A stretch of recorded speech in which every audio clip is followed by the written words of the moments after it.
Probajte da se ne koncentrišete na to što vam nedostaje.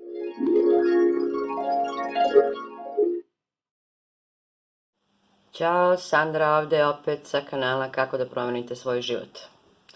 Evo, još jedan kratak video. O manifestaciji opet. Znači, ako vam nešto nedostaje u vašem životu, probajte da se ne koncentrišete na to što vam nedostaje i na nedostatak.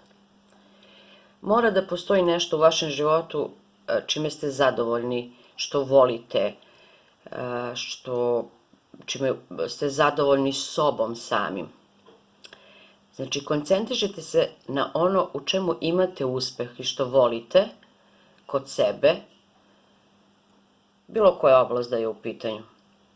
I taj osjećaj zadovoljstva samim sobom, zadovoljstva situacijom, zadovoljstva koje osjećate unutar sebe kad pomislite na to nešto što volite da radite, u čemu ste uspešni i tako dalje.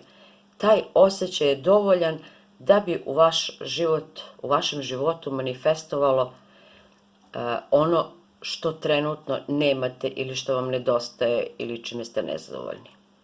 Znači, svi mi imamo neki doživljaj, ako ne uspeh u nekom poslu, u nečemu. Imamo neki doživljaj koji nam je davao lep osjećaj. Tipa, ne znam, trenirali ste nešto pa ste se divno osjećali da ste to trenirali. Recimo, to je osjećaj na koji možete da se koncentrišete ili, ne znam, bili ste na moru, uživali ste u vodi dok ste plivali. Bilo koji doživljaj koji vam je davao osjećaj zadovoljstva, lepote, ljubavi, možete da iskoristite, da kreirate, to jest da privučete u svoj život zakonom privlačnosti ono što nemate, ono što vam nedostaje. Ok?